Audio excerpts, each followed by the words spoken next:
I'm Rhiannon Jones. This is your news at 10 o'clock. A new COVID antibody treatment has been approved for use in the UK. Clinical trials found Xevudy cut hospital admissions and deaths by 79% in those at risk of developing severe disease. GlaxoSmithKline says it works against the new Omicron variant. The government has also secured 114 million jabs for the potential booster campaigns over the next 2 years. Professor of Experimental Immunology Kingston Mills says they should help in the fight against the new variant.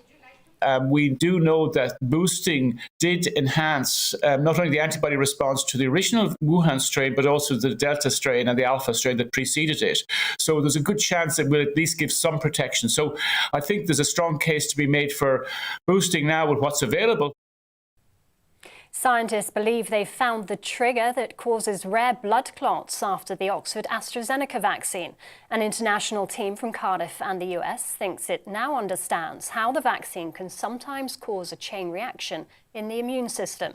It's hoped the findings will help prevent and treat blood clots in the future.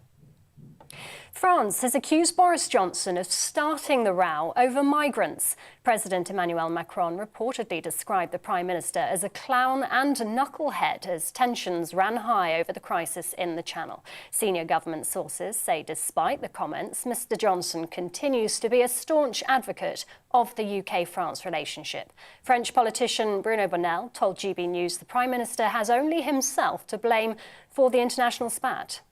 Publicizing a negotiation letter that should be underground and that should really remain behind curtains before we have an agreement was not something really nice to do and not really smart, by the way, to do. So I think that in terms of rudeness, I would say that at this stage of the tension, I wouldn't point one or the other. I would just say that people are protecting their own interest. Here we are with 27 totally unnecessary deaths. All Frontex can do is send one aeroplane. All the French president can do is sling insults at the Prime Minister. This is just really, really ridiculous. We should be trying to solve the problem, not insult each other. Voters are heading to the polls in the Old Bexley and Sidcup by-election. 11 candidates are contesting the seat, which has been a Tory stronghold for decades. It was triggered after the death of former Cabinet Minister James Brokenshire in October. The Ministry of Defence has set a new target for female recruits, aiming to more than double the number by 2030. It follows a landmark inquiry into the treatment of women in the armed services. It found that 64% of veterans and 58% of those still serving experienced bullying, harassment and discrimination during their careers. The government says the inquiry shows that the MOD has failed women on too many occasions. Forces Employment Charity CEO Alistair Halliday says gender diversity needs to be considered. It absolutely makes sense that there is a push more to recruit more female, get more female recruits in with all the skills that they bring. I mean, there's been various reviews recently about the way that, diversity and various other issues are tackled. And I think the three services, all of them, are taking this pretty seriously right now to make sure that it is a great place for female recruits to have a long and lasting and fulfilling career. Christmas shoppers are being warned against relying on positive reviews for their purchases. The National Trading Standards says there's been a rise in criminals writing fake reviews to sell poor products. Government figures show they potentially influence £23 billion of UK consumer spending every year. The Competition and Markets Authority has launched a formal investigation into Amazon and Google over concerns they're not doing enough to combat fake reviews.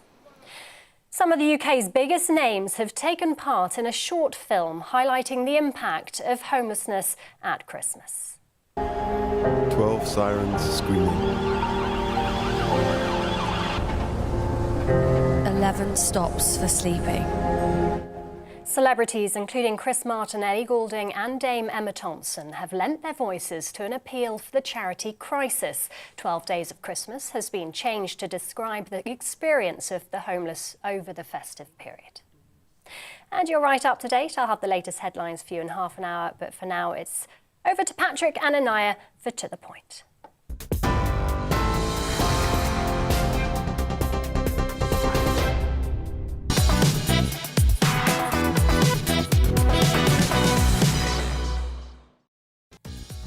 Good morning, you're watching To The Point with me, Anaya Falarin Iman and Patrick Christie's. We've got a show full of all of the big stories and big discussions for you that you care about, to hear what's on the menu. Yes, so Trump that. The former US president says America is not respected anymore. Donald Trump spoke exclusively to Nigel Farage on GBNews about his country's position on the world stage. The Queen and net zero will be talking about whether or not Trump may return to politics later on. Well, the trial of British socialite Ghislaine Maxwell is ongoing in New York. The first alleged victim has testified, and we'll be bringing you up to date with all of the latest for that story shortly. Yes, we will indeed. Now, as you may know, I'm a great fan of the pub. Who thought that, eh? But as the government starts to implement restrictions, we'll be going to Manchester to see how those restrictions are impacting hospitality businesses ahead of the Christmas season. Isn't it amazing they decided not to send me up there to do that report? Well, we'll have all of the top stories throughout the programme, so make sure you get in touch, gbviews@gbnews.uk. But first, Patrick gives his views on anti-Semitic attacks in the UK.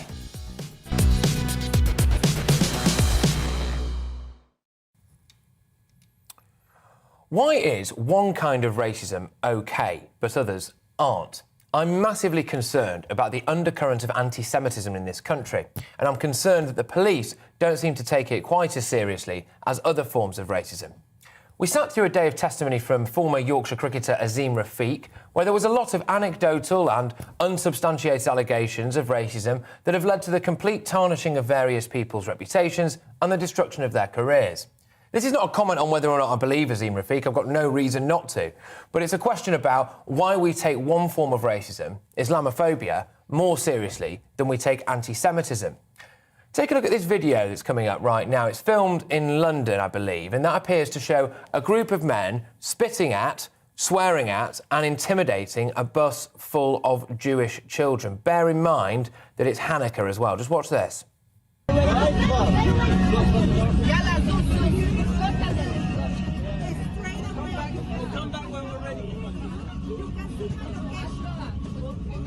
Isn't it? It's absolutely sickening. You look at those thugs essentially there shouting at a bus full of Jewish children. Can you imagine what would happen if that was the other way around? But it's not an isolated incident, not by a long chalk. A car full of men waving Palestinian flags drove through St John's Wood, shouting at Jews, saying things like they want to kill their mothers and rape their daughters. The Israeli ambassador was hounded out of the London School of Economics by an enraged gang of pro-Palestinian demonstrators. This summer saw a record number of anti-Semitic incidents recorded in the UK. From the 8th of May to the 7th of June, 460 incidents were reported to the Community Security Trust. That's the highest monthly total since records began in 1984, with 316 happening offline and 144 online. The previous record was 317 in July 2014, which coincided with the last major eruption of violence between Israel and the Palestinians as part of that decades-long conflict. In the month before the 8th of May, 119 anti-Semitic incidents were reported to the CST. And arguably, nothing articulates my point that I think one type of racism is taken more seriously than another, like a video of a mob of pro-Palestine thugs walking through London shouting, "We'll find some Jews, we want the Zionists, we want their blood." It appeared in that video, anyway, that the police officers next to them just did nothing. There was a certain former leader of the Labour Party who, and I think I'm being very generous here, appeared to not quite grasp the seriousness of anti-Semitism, or perhaps even understand exactly what it is. Jews in this country must be looking around and wondering what's going on.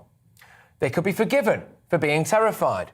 It looks as though there are rising numbers of anti-Semites here, a police force that potentially doesn't seem to take anti-Semitism quite as seriously as it could, and of course, on top of that as well, potentially a major political party that simply didn't get the state of the problem.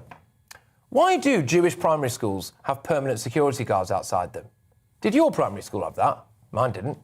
Why do synagogues have permanent security? Does your church or your mosque or your temple? What does that say? There have been numerous studies, surveys and academic reports published that appear to show a real problem with anti-Semitism amongst some elements of the British Muslim community. The Institute for Jewish Policy Research found that 27% of British Muslims in their study believe that Jews have too much power and 25% think they exploit the Holocaust for their own purposes. Dr. Rakib Hassan, a research fellow at the Henry Jackson Society and a standout leading voice when it comes to integration, race and culture, summed it up best in one article that he wrote. Ethnic minority groups can be racist too. The issue is, confronting this growing problem doesn't suit the liberal woke narrative. We're right to highlight issues of Islamophobia, of course we are. We're right to highlight issues of racism against black people as well.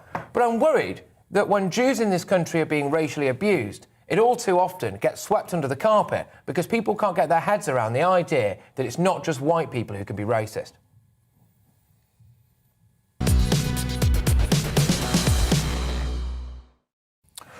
Yeah, I'm just got concerned about the growing problem, basically, I think. Yeah, no, I think that you make a lot of really compelling points. I think it really shows the rank hypocrisy of contemporary anti-racist activism when it comes to individuals literally hounding and saying horrendous things at Jewish individuals because they're Jewish, effectively, you know, open in the streets, and there's this deafening silence. I think it's absolutely horrendous, and I think it's right that you've kind of highlighted that hypocrisy in this situation. And I also think that there is this worrying kind of toxic alliance between Islamism and some sections of the left in this country who seem to think that actually, you know, as long as that see everything as this in a very binary way, and as long as the kind of target is Israel, then that means it's okay to criticise in such a grotesque way. Yeah, and there's these lazy tropes, aren't there, about the Jewish community, right? So I suspect, and this is based on speaking to numerous Jewish journalists and thinkers, etc., over the course of the last couple of years, which is that there's a sense, isn't there, I think, that the Jews are very wealthy people and that they've got their fingers on the levers of world power and this, that and the other, all this stuff that frankly just isn't really true. But that, because that is a trope, I think opens the door for some people to go, oh, it's fine to be racist against them then, it doesn't really matter that much, because they're not as kind of weak, I suppose you could say, or as vulnerable potentially. But actually the reality, it couldn't be further from the truth in a lot of senses as well, especially among the Hasidic Jewish community, for example. You know, well, visibly, you know, wear outfits that are quite visible that make them more open to being noticed, and therefore it is very racialised when they are targeted. I think it's absolutely horrendous, really. Yes, indeed. We've got loads of your views coming in on this as well, and we'll get to those as well. People saying thank you just for highlighting the problem that that Jewish people are suffering constantly in the UK, and that's from Cornell, who says as well that they're not Jewish, but they've noticed this happening as well. And I think there is a concern there, isn't there? Well, as Patches said during his monologue, the police have been asked to investigate the anti-Semitic incident in central London earlier this week as the Jewish community's Hanukkah celebrations got underway. A bus of Jewish teens were harassed by a group of young men who spat at their bus and chanted anti-Israel slogans. The incident took place on Monday evening when the vehicle carrying a group of young British Jews and Israelis from northwest London stopped on Oxford Street outside the Primark store. Well, let's talk to Jake Wallis-Simons now, Deputy Editor of the Jewish Chronicle, who actually uncovered this incident. Thank you very much. Great to have you on the show. I mean, I don't know if you managed to hear what I was saying before, but basically I think that it looks to me anyway in this country there is very much a growing problem when it comes to anti-Semitism. Why do you think that is? That's a really good question. I think that one of the key issues which it's uncomfortable to speak about is the problem, as you rightly pointed out, of anti-Semitism in the British Muslim community. You know, there have been studies done which have demonstrated that levels of anti-Semitism in that community are much higher than in the population at large. And it would appear that most of the most high-profile anti-Semitic attacks are perpetrated by people from within that community. So I think that's one big problem that we need to tackle. You know, obviously, it goes without saying, I'm not saying that Muslims are anti-Semitic. In fact, far from it. You know, the sort of movements that we're seeing, particularly overseas geopolitically, in terms of the Abraham Accords, you know, new alliances between Arab countries and Israel, demonstrates that Muslims are not obviously intrinsically anti-Semitic. There's no reason why they should be. And yet the virus of anti-Semitism seems to have a hold inside the Muslim community more powerfully than it does in the population at large. And so that's one thing that we really need to tackle, I think. And Jake, I mean, do you think there is a hierarchy in terms of what claims to racism or racist incidents are taken more seriously than others? Because as Patrick alluded to in his monologue, but I share that concern that anti-Semitism just isn't seen as shocking or as important or as something necessary to tackle than other forms of racism within this country. Do you share that worry? I think so. I mean, we live in a climate where there's this huge sort of febrile panic about any hint of unconscious bias against, for example, black people or Muslim people, in which you can mistakenly use the wrong word or the wrong phrase or say something without any malicious intent that is allegedly displaying your systemic unconscious bias. And yet, this is the same world in which you can go down Oxford Street and see Jews being abused, spat at, and hounded off the streets into their bus and having to escape so as not to be beaten up. And the two things don't really correspond, And I think that, we saw that, we saw like the limitations of this unconscious bias idea when it encountered anti-Semitism in the Royal Court Theatre recently, where they were about to put on a play which had a key character who was called Herschel Fink, obviously a Jewish name, conforming to all the sort of anti-Semitic Jewish stereotypes that you could care to think of, massively rich, putting the strings behind the scenes to exploit people and so on and so forth. Called Herschel Fink, even had a big nose. I mean, you couldn't get more anti-Semitic than that. And they put it down to unconscious bias. Now, if that's unconscious bias and it didn't kind of cross the threshold of the conscious kind of filter, then it shows that actually ideas of conscious bias are just sort of incapable of coping with the level of anti-Semitism that exists today. Yeah, I mean, Jake, some critics would say that there does seem sometimes to be a blurring of anti-Semitism when people are making anti-Zionist claims, and actually there is a conflation that is quite worrying. This is what critics would say. For example, when there was the protests against the Israeli ambassador, people would say actually they have a right to protest. This is a political figure making huge responsibility, and actually it's within our democratic rights to protest quite strongly, and that was actually labelled like an anti-Semitic protest by some quarters. I mean, what do you make of that criticism that anti-Zionism is wrongly conflated with anti-Semitism? Well, people accuse, those of us who stand up against anti-Zionism and anti-Semitism as trying to somehow, deflect criticism of Israel by calling it anti-Semitism, by conflating the two. But let me tell you something. It's the other side that are conflating the two. The problem is that the other side is infesting criticism of Israel with anti-Semitic energy.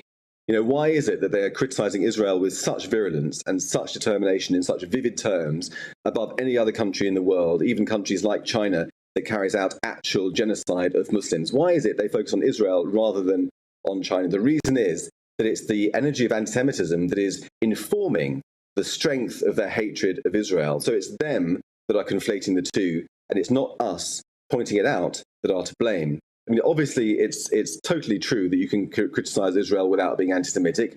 A lot of criticism of Israel happens inside Israel by Jews. You go to Israel, it's a thriving democracy, and there's more criticism of Israel inside Israel than there is almost outside Israel sometimes.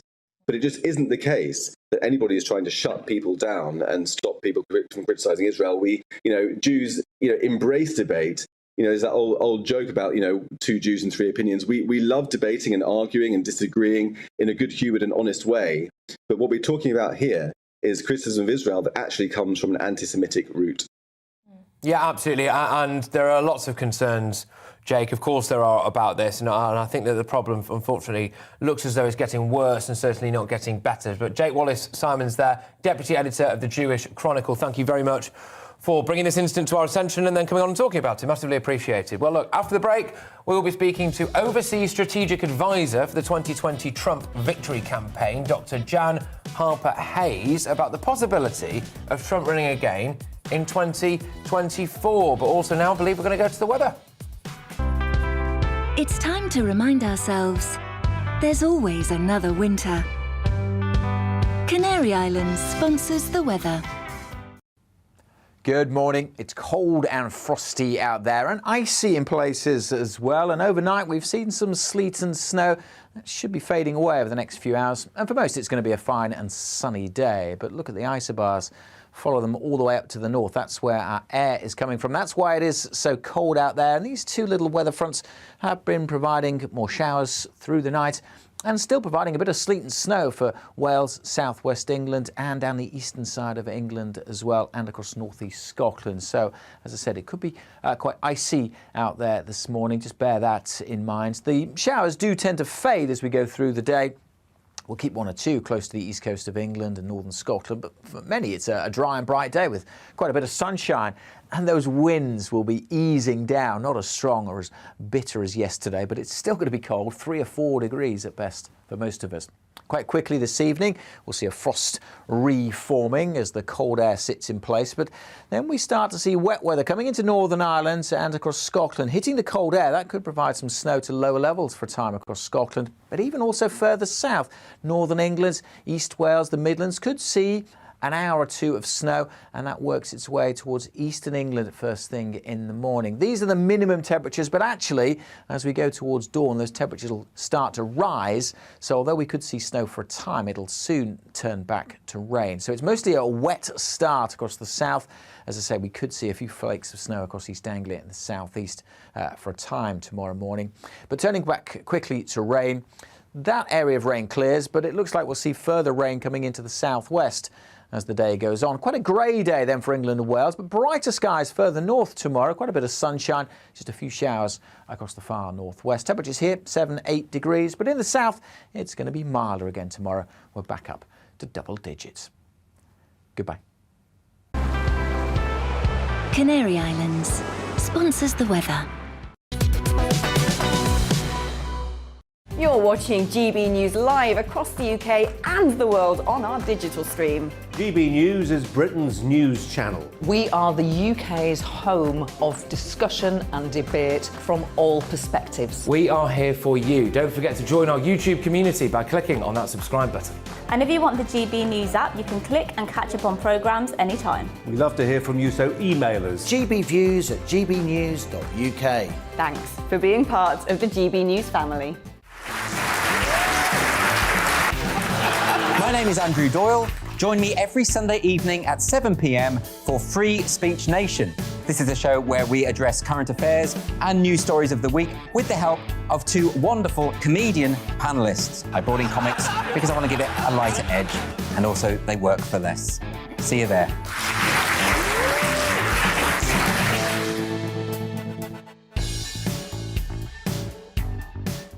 Join my show Farage, 7 p.m. till 8 p.m. Monday through Thursday, and there you will get opinion, analysis, debate, and I'll cover stories that nobody else dares to touch. And then for the last 15 minutes, talking pints. We're over a drink. We have a civilized conversation with someone. We very often disagree, but we do it in a grown-up way. Come and join me on Farage.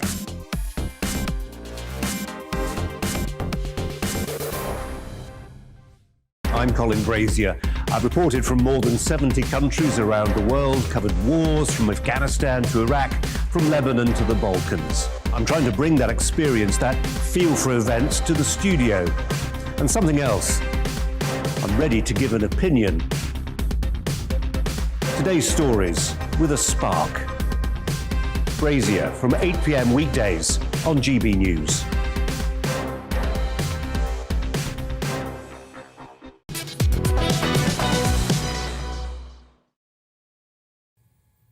Well, the former US President Donald Trump has described the Capitol Hill riot as a protest. Trump supporters clashed with police and then stormed the building, leaving 4 people dead.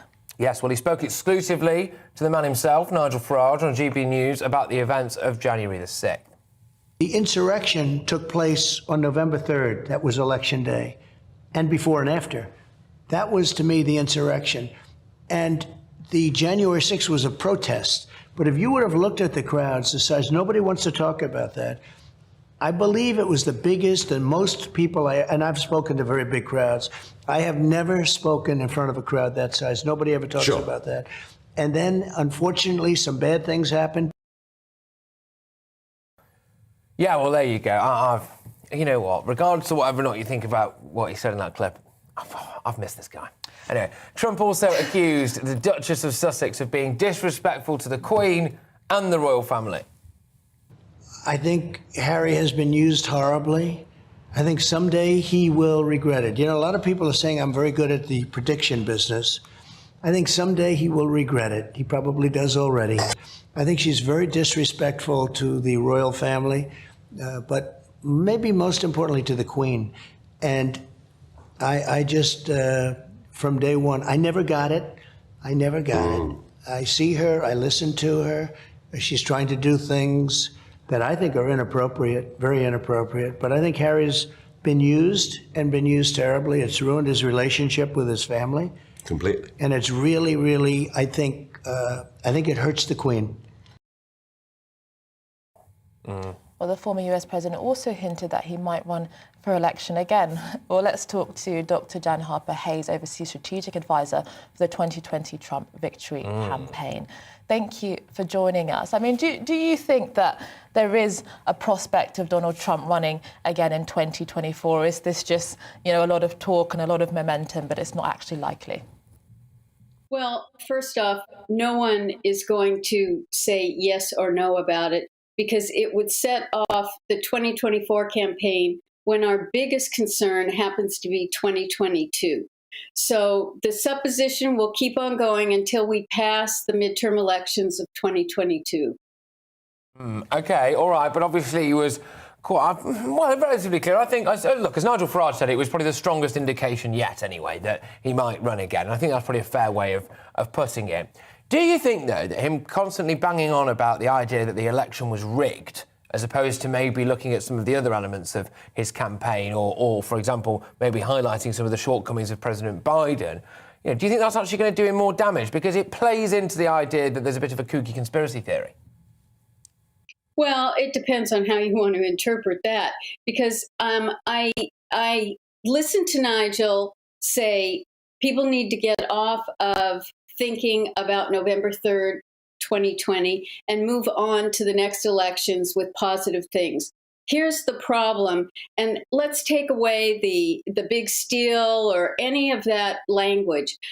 There were things that were done that weren't constitutional. For example, the governor of Pennsylvania and their Supreme Court decided to change the election laws. In our Constitution, it's only the state legislatures that can do that. And there have been arrests in each state. What they're really saying is that it's election integrity. Forget the big steal, forget any of that. But we have had a problem with election integrity. And until that gets settled and resolved with new election laws, 2022 will be a repeat of 2020. Well, Dr. Harper-Hayes, I mean, when Trump was elected in 2016, it was, you know, Make America Great Again, bringing jobs back from China. It was all about manufacturing. It was a kind of very positive message for many Trump supporters. This isn't a positive message. This is looking back. This is a very negative message. This is actually corroding trust in the kind of democratic system. How is this the kind of spirit of the Trump campaign which brought him to victory in 2016? This is looking backwards, and this is actually reproducing some of the corrosive energy which perhaps contributed to Trump losing the election. Okay, that's your interpretation, and it's actually not what is going on in the United States. I would love for there to be more reporting about how there has been a rejection of the way things have gone on. Look, Biden had his attorney general literally sick the FBI on moms who were protesting at state board meetings. They have looked at what the things are that they disagree with. I mean, you could report on the parents' rebellion on critical race theory. You could report on how there has been more and more Republicans finally stepping up at the state and the city level and the county level to take responsibility. the positive thing that has come out of November 3rd is that people realize that we can no longer just depend on those in office, that we have to do things. No, absolutely. Look, the fact is that at the moment, from where I'm sitting anyway, you will know much better than I do because I've not set foot on American soil since just before the start of the pandemic. So, but look, Joe Biden is, I think it's fair to say, struggling in potentially more ways than one. The withdrawal from Afghanistan was catastrophic. Trump wanted to make America great again. Joe Biden made the Taliban great again. And then you look as well at what's maybe been going on with some of the borders as well. Then you look at Kamala Harris, who I think is over-promoted to say the least. She could then come into power without a democratic election. That, by definition, would mean that one of the bastions of democracy would have an undemocratic leader. Surely, there can be no question about Trump winning a landslide at the next election. Right, but why are you going to 2024 when you're not looking at what is going on that is going to make 2022 great? Why are you not? Surely there should be no question of Republicans. Surely there should be no question of Republicans winning big in 2022. Surely. Well, why don't you look at the reasons that that's happening and compare it to how Biden and the Democrats are failing? There are more and more Democrat congressional representatives and senators that have been around for 30 years that are all retiring because they see of the disastrous. And we can't just focus on Trump. You've got to look at what Trump not being in office has caused the change. You've got congressional representatives and senators using their PACs, which is their fundraising money, and they are literally primarying against some of the current colleagues in Congress, in the Senate, to bring back better. It's called America First candidates. And that is what you should be looking at, because it is a massive change. It is a groundswell that is going on in America right now because of Trump's loss. That was the best thing that could have happened to people taking control. Yeah. All right. Well, thank you, Dr. Jan Harper-Hayes, Overseas Strategic Advisor for the 2020 Trump victory campaign.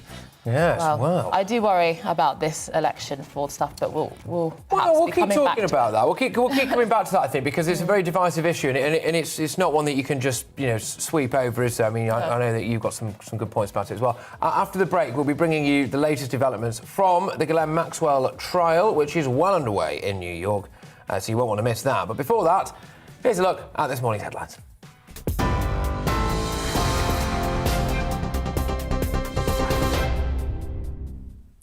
I'm Rhiannon Jones. Here are the latest headlines. A new COVID antibody treatment has been approved for use in the UK. Clinical trials found Xevudy cut hospital admissions and deaths by 79% in those at risk of developing severe disease. The government has also secured 114 million jabs for potential booster campaigns over the next 2 years. Scientists believe they've found the trigger that causes rare blood clots after the Oxford AstraZeneca vaccine. A team from Cardiff and the US thinks it now understands how the vaccine can sometimes cause a chain reaction in the immune system. It's hoped the findings will help prevent and treat blood clots in future. The Mail on Sunday has lost its Court of Appeal challenge against the Duchess of Sussex. That's after the paper published a personal letter from Meghan Markle to her estranged father. In a statement, she said the invasion of privacy is a daily fail and that her victory is for anyone who's ever felt scared to stand up for what's right. The Ministry of Defence has set a new target for female recruits, aiming to more than double the number by 2030. It follows a landmark inquiry into the treatment of women in the armed services. It found that 64% of veterans and 58% of those still serving experienced bullying, harassment and discrimination during their careers. And Christmas shoppers are being warned against relying on positive reviews for their purchases. The National Trading Standards says there's been a rise in criminals writing fake reviews to sell poor products. Government figures show they potentially influence £23 billion of UK consumer spending every year. And I'll have more on today's main stories for you at the top of the hour. See you then.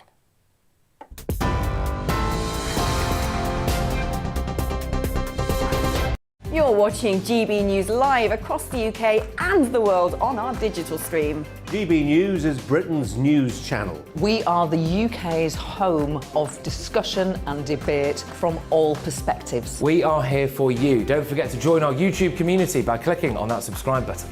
And if you want the GB News app, you can click and catch up on programmes anytime. We love to hear from you, so email us. gbviews@gbnews.uk. Thanks for being part of the GB News family. My name is Andrew Doyle. Join me every Sunday evening at 7 p.m. for Free Speech Nation. This is a show where we address current affairs and news stories of the week with the help of two wonderful comedian panellists. I brought in comics because I want to give it a lighter edge, and also they work for less. See you there.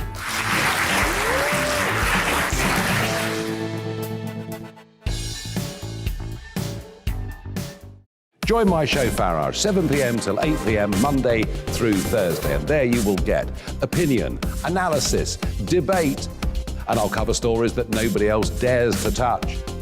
And then for the last 15 minutes, talking pints. We're over a drink. We have a civilized conversation with someone. We very often disagree, but we do it in a grown-up way. Come and join me on Farage.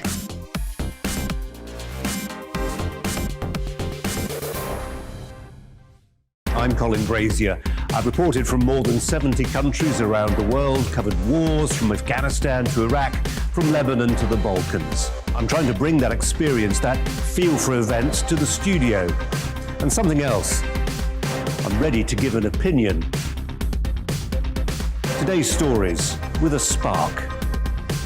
Brazier from 8 p.m. weekdays on GB News.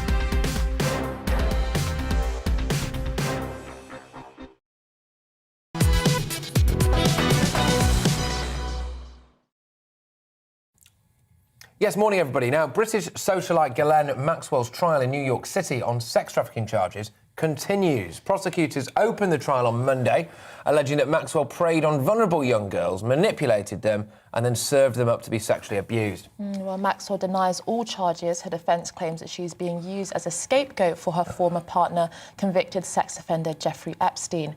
Epstein died in prison in 2019 as he awaited trial for sex trafficking charges. Indeed. Well, Nigel Cawthorne is the author of Ghislaine Maxwell, The Fall of the World's Most Notorious Socialite. He joins us now, and who better to talk to about all this? Nigel, what have we learnt so far during this trial, then?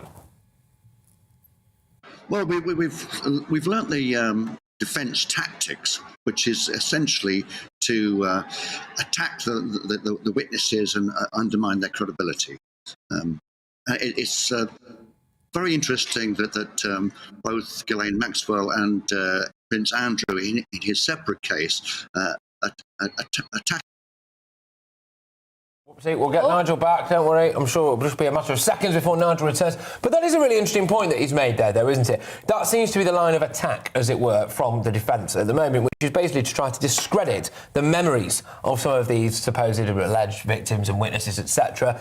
And basically say, look, you know, have you only just remembered these statements that you're making now? And, you know, it's an interesting line of attack, isn't it, I suppose, because it's, you know, it can all fall down because it only takes one person to just genuinely misremember something, and then all of a sudden, you know, people can start to question it, can't they? Yeah, I mean, this is one of the difficulties and challenges that we face here in the UK as well when it comes to investigating sex crimes. I think a lot of victims often struggle to come forward because there is this fear that you're going to have your entire life history, shown to the public and drudged up and attacked, and I think that can be very difficult. Absolutely, and it can end up leading to an incredible amount of personal harm. I believe Nigel's back. There he is. Fantastic. Good to see. I get to introduce you twice now. Fantastic stuff. So sorry. So you were saying about how? Thank you. You were saying about how? Book again.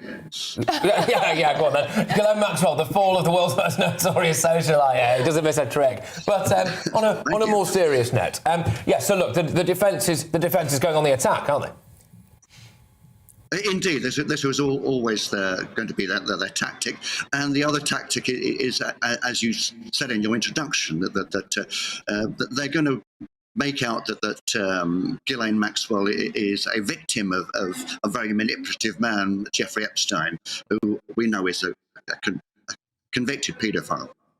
I mean, isn't that quite a common defence, though? Because it's not unusual for various different kind of rings or to have women as almost like pimps to bring other young girls in. I mean, do you think that there is some credibility at all in that kind of defence? Well, it is true that these things do happen. However, we've really got to listen to the evidence, first of all, and it's up to the jury to decide. We've lost him. Well, it's a shame. Yeah, Signal must be bad in Bloomsbury, unfortunately, where he is there. That's a real shame. But look, we'll talk about it all more throughout the course of the show as well. I think you make a good point there, though. You know, it is a tried and tested tactic, isn't it, for men, abusers, if indeed this is what's happened, of course, for men to use women as a front woman, as it were. No, exactly, to manipulate the other women. It's something that I have heard before in other stories. And I mean, whether or not she is a socialite, she comes from a very wealthy background, whether or not that is a reason or perhaps is unlikely that is the way in which she was used. But we don't know. You know, this is a trial and we're going to find out all of the evidence either way. Yeah, look, it will be absolutely gripping one way or the other, won't it? But we'll be bringing you the latest, obviously, throughout the show. Now, owners of pubs, bars and restaurants across the UK are warning they're already seeing Christmas party cancellations and no-shows because of fears around the Omicron variant. Yes, it's been reported that the restaurant group Gusto Italian saw 1,000 no-shows across its 12 restaurants last month. Can I just say, sorry to interrupt quickly. Go for it. That's people in Patrick Christie's Britain. People who don't turn up for table reservation bookings would be made to pay for the meal of whoever's actually sat there and filled it, because they leave these restaurants high and dry, don't they? And they've got these empty tables at a time of crisis. Oh, exactly. I mean, I think that when we're talking about we're all in this together during the pandemic, I think that we really have to think about the hospitality industry, who have been left in incredibly difficult situations. So if you are going to make a booking, which would be replacing someone else if it was potentially full, then have the courtesy, I think, to actually cancel if you're not going to turn up. I agree. Anyway, crack on. Well, so how is the hospitality industry reacting to all of this? Our North West of England reporter Bradley Harris is at a restaurant in Manchester. Yes, so how much of an impact is the Omicron variant actually having on these business owners then, Bradley?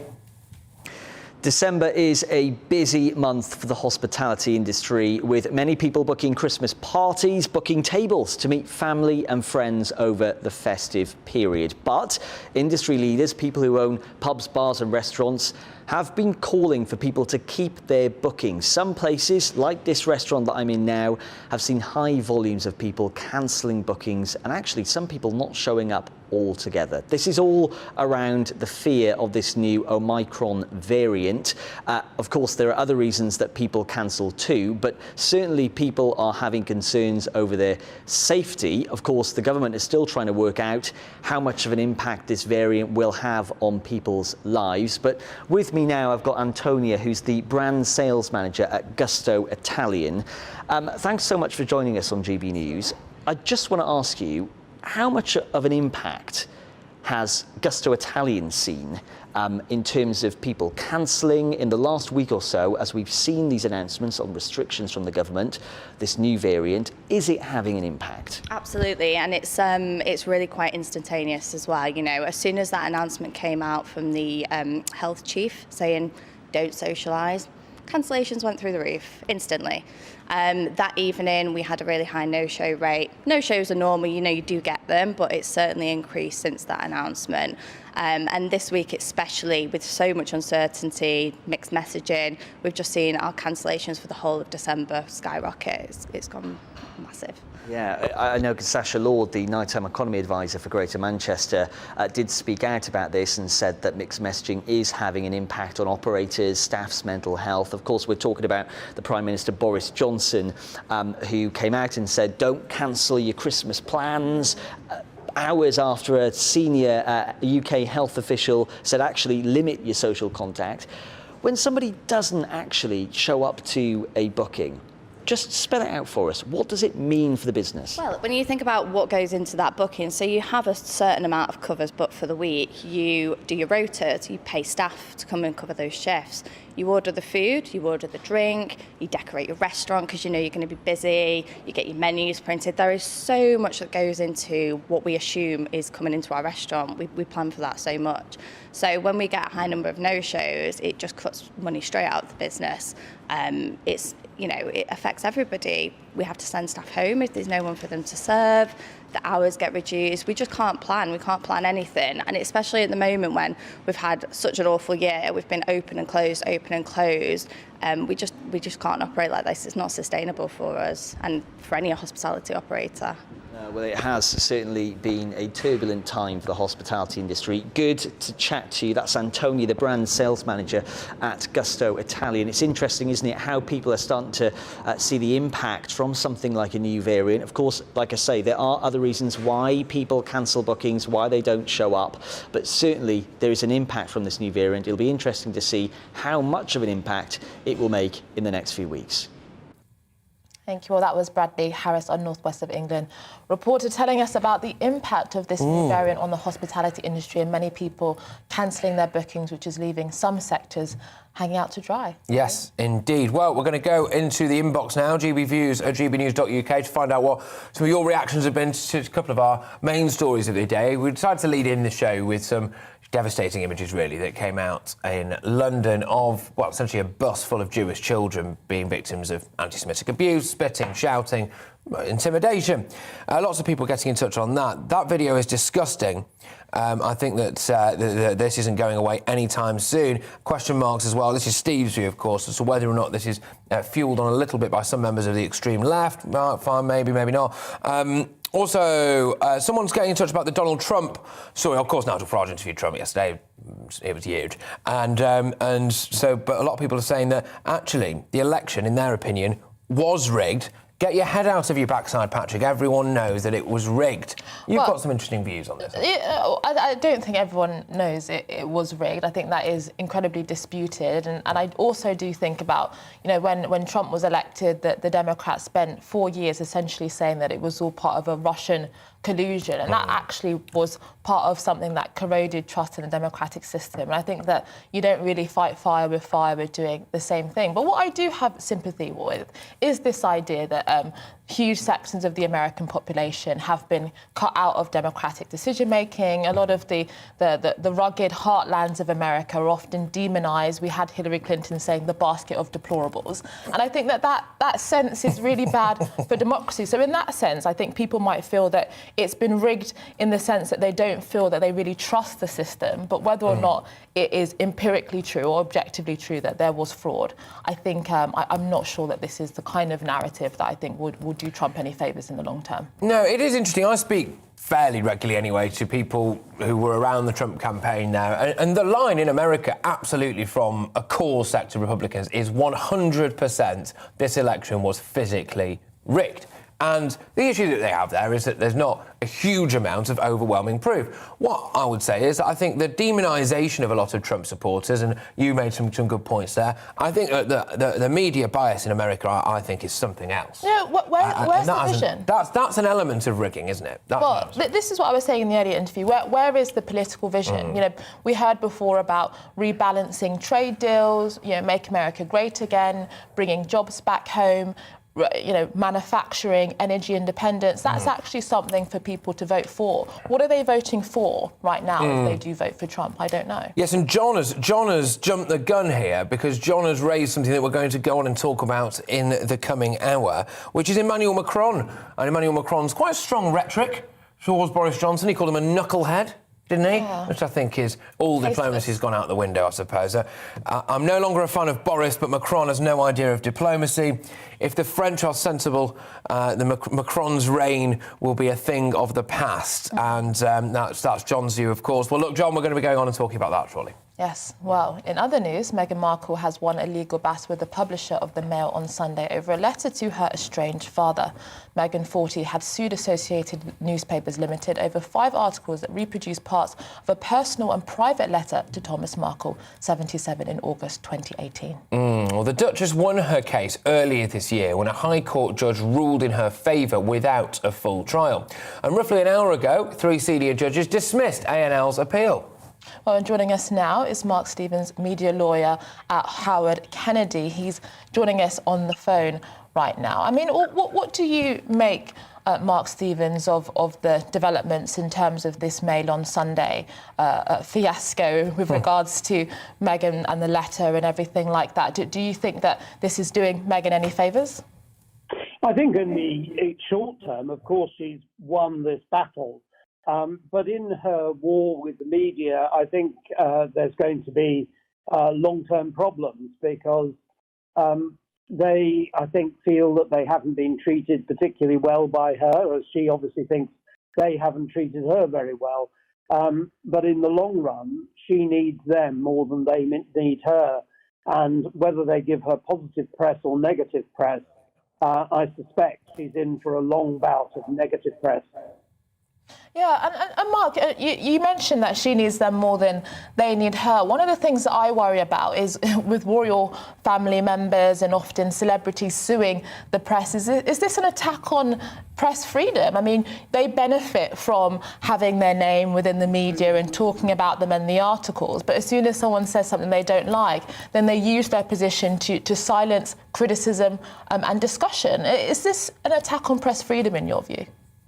I think it's not a full-throated attack on press freedom, but I think the question that troubles me is whether this letter was written with the intention of publication or whether it was a private cri de coeur from daughter to father. If it really was a private letter, then in those circumstances, I think that, you know, it's something which should obviously be private. But the evidence that's come out was that this letter was briefed to her friends for specific information being given to People magazine, which first broke the story, and of course also to Omid Scobie for his book. And in those circumstances, I think for me, the safer course would have been, even if she won, for this matter to have been tested at trial. So there's been no disclosure and no testing of the evidence. And the court has come to the conclusion, which affirms the previous decision, that the Mail on Sunday have absolutely no defence to this. What they did was wholly inappropriate. And if that's right, I think that's really preventing them having a case to argue and have tested whether or not this was truly a private letter or whether it wasn't. I think they brought forward an arguable case on that. And a number of lawyers in the sort of legal village of London do, I think, feel that.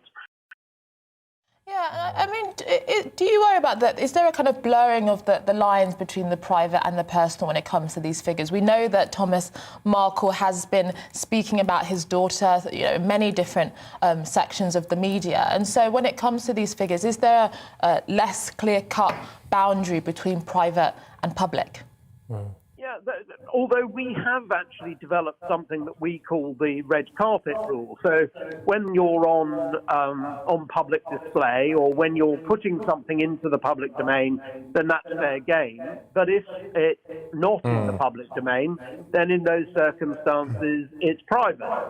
And so in this particular case, the question is, was that letter written with the intention of being used publicly, in which case she has no reasonable expectation of privacy. But if it was genuinely a private letter from daughter to father, even though she's a public figure, then of course it should be private. And I think the court has said it's clear-cut, it's a private letter.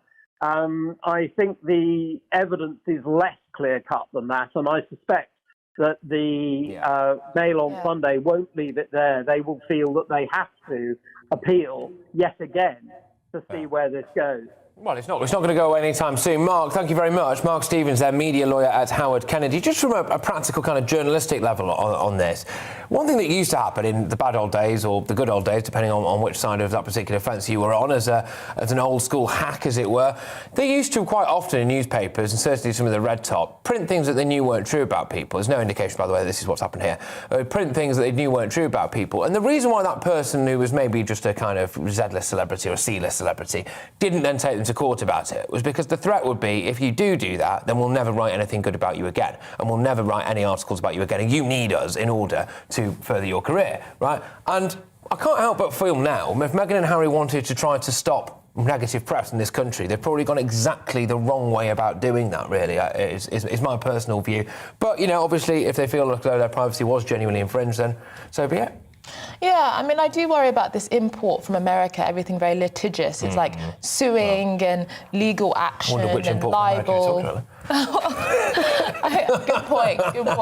But I think that, I'm not sure, I think that the British press has always been known, it's actually, I think, infamous across the globe as being shocking and harsh and you know, not always acting in the most polite way. So I don't know if this might be undermining that. Well, there you go. Well, look, keep all your thoughts coming into us on email, gbviews@gbnews.uk. Loads for you to get stuck into today. The Trump interview, of course, what do you make of that? Will he run again? Should he run again? That Meghan Markle news just out as well, that she's won her court case there against ANL. And, of course, did make the point at the top of the show as well about anti-Semitism being on the rise in this country, and why is one form of racism deemed to be less bad than another. But we'll be bringing all of that and much, much more after the weather. It's time to remind ourselves there's always another winter. Canary Islands sponsors the weather. Hello again. It is cold out there today, but that strong wind that we had yesterday is gradually easing down, and for most, there's quite a bit of sunshine around as well. Here's the bigger picture. This little bump in the isobar's a ridge of high pressure, bringing most a fine day today, but this weather front will bring some wet weather tonight, and there are these little features that have been pushing down from the north. One brought some sleet and snow to parts of Wales and southwest England earlier on. That's clearing away. We do still have showers, though, just bumping into the east coast of England, particularly for Norfolk there, chiefly of rain. Elsewhere, most places fine and bright, sunny spells. The cloud increasing there for Northern Ireland and Scotland, so the sunshine turning hazy. It is chilly, temperatures below average for the time of year, but at least that wind is easing. Still a cold wind blowing those showers into the east coast through this evening. And then that next weather system bringing wet weather with some snow as it hits the colder air across Scotland for a time, and perhaps also for a time over parts of northern England, maybe even into the Midlands. A little bit of sleet and snow is possible. But although it'll turn quite cold this evening, that weather system will also introduce milder air, so temperatures will rise through the night. Still perhaps a little bit of snow across East Anglia and the southeast if you're up early enough on Friday morning, but that will quickly turn back to rain before the rain clears away. More rain then coming into the southwest later on tomorrow, but for, again, the bulk of the UK, it's dry. Quite a drab day across the south, lots of cloud here, but some sunny spells further north, but there will be some showers coming into western Scotland. Those showers of rain at low levels, but turning to snow over the hills. We could see a bit more rain pushing into Wales and perhaps a bit further north, maybe into the Midlands during Friday evening, and that leads into a mixed picture through the weekend. Going to stay on the cold side through the weekend. Some sunshine, but plenty of showers on Saturday. Sunny for many on Sunday, but still some showers along the east coast. Canary Islands sponsors the weather. You're watching GB News live across the UK and the world on our digital stream. GB News is Britain's news channel. We are the UK's home of discussion and debate from all perspectives. We are here for you. Don't forget to join our YouTube community by clicking on that subscribe button. And if you want the GB News app, you can click and catch up on programmes anytime. We love to hear from you, so email us. gbviews@gbnews.uk. Thanks for being part of the GB News family. My name is Andrew Doyle. Join me every Sunday evening at 7 p.m. for Free Speech Nation. This is a show where we address current affairs and news stories of the week with the help of two wonderful comedian panellists. I brought in comics because I want to give it a lighter edge, and also they work for less. See you there.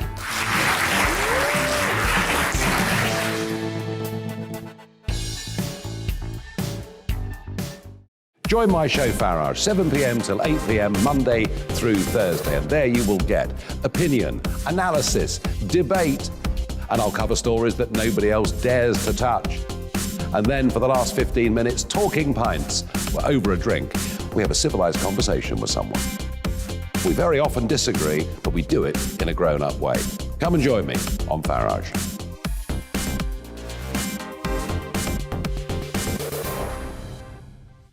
I'm Colin Brazier. I've reported from more than 70 countries around the world, covered wars from Afghanistan to Iraq, from Lebanon to the Balkans. I'm trying to bring that experience, that feel for events, to the studio.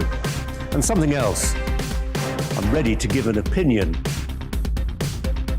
Today's stories with a spark. Brazier from 8 p.m. weekdays on GB News.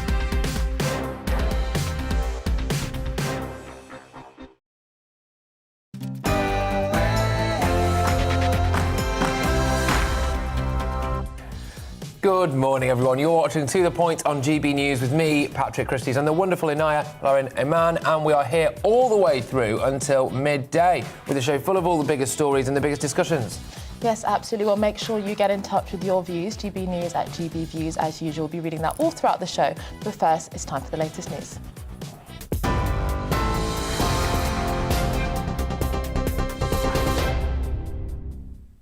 I'm Rhiannon Jones. This is your news at 11 o'clock. A new COVID antibody treatment has been approved for use in the UK. Clinical trials found Xevudy cut hospital admissions and deaths by 79% in those at risk of developing severe disease.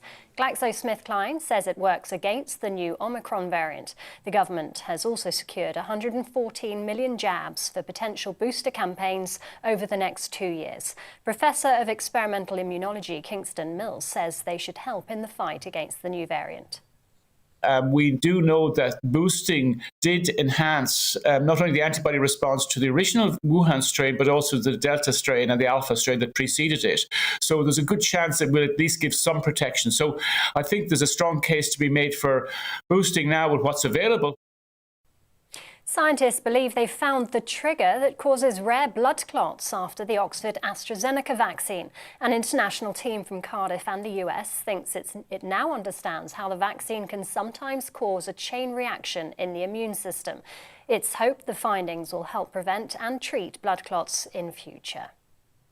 The Mail on Sunday has lost its Court of Appeal challenge against the Duchess of Sussex. That's after the paper published a personal letter from Meghan Markle to her estranged father.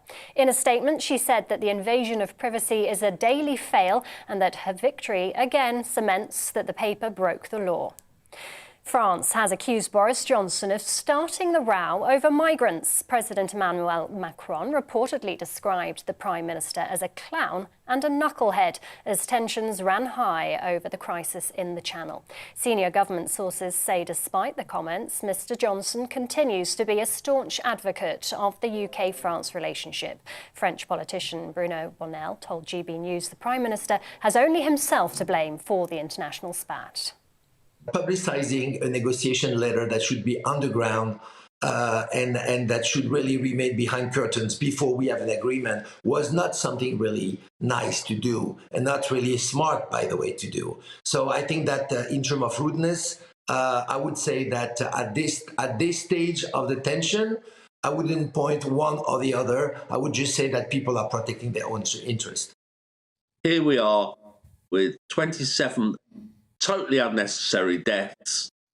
All Frontex can do is send one aeroplane. All the French president can do is sling insults at the Prime Minister.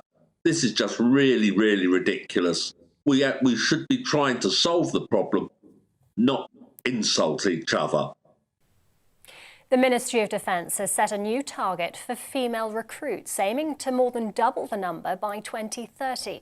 It follows a landmark inquiry into the treatment of women in the armed services. It found that 64% of veterans and 58% of those still serving experienced bullying, harassment and discrimination during their careers. The government says the inquiry shows that the MOD has failed women on too many occasions. Forces Employment Charity CEO Alistair Halliday says gender diversity needs to be considered. it absolutely makes sense that there is a push more to recruit more female, get more female recruits in with all the skills that they bring. I mean, there's been various reviews recently about the way that, diversity and various other issues are tackled. And I think the three services, all of them, are taking this pretty seriously right now to make sure that it is a great place for female recruits to have a long and lasting and fulfilling career. Voters are heading to the polls in the Old Bexley and Sidcup by-election. 11 candidates are contesting the seat, which has been a Tory stronghold for decades. It was triggered after the death of former Cabinet Minister James Brokenshire in October. Christmas shoppers are being warned against relying on positive reviews for their purchases. The National Trading Standards says there's been a rise in criminals writing fake reviews to sell poor products. Government figures show they potentially influence £23 billion of UK consumer spending every year. The Competition and Markets Authority has launched a formal investigation into Amazon and Google over concerns they're not doing enough to combat fake reviews. Some of the UK's biggest names have taken part in a short film highlighting the impact of homelessness at Christmas. 12 sirens screaming. 11 stops for sleeping. Celebrities including Chris Martin, Ellie Goulding and Dame Emma Thompson have lent their voices to an appeal for the charity crisis. 12 Days of Christmas has been changed to describe the experience of the homeless over the festive period. And I'll be back with the latest headlines in half an hour, but for now let's return to Patrick and Anaya and to the point.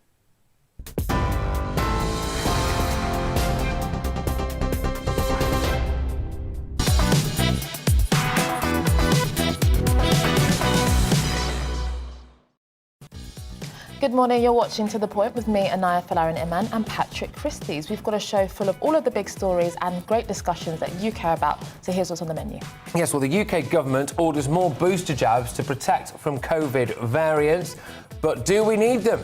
After the World Health Organization announced that the new Omicron variant has only mild effects. Hopes are raised that this variant won't be as dangerous as first thought. We're going to be speaking to a virologist on this one, but I'm also going to be outlining to you all of the government's mixed messaging on this so far, so stay tuned for that. And invasion fears across Ukraine are intensifying as Putin orders US officials to leave Russia over fears he plans to order an invasion of the country. The Ukrainian government estimates that around 100,000 Russian troops are deployed at the border. Stay with us as a former Russian ambassador will be joining us very shortly. Yes, that looks like it's got the potential to be very, very serious indeed. Well, the US Supreme Court could accept a Mississippi law that would bar abortions after 15 weeks of pregnancy, even in cases of rape or incest. A ruling expected in June may see millions of women lose abortion access. Absolutely. Well, we'll have all of that coming up and much more across the programme. And make sure that you send your views, gbviews@gbnews.uk. We'll be reading that out throughout the programme.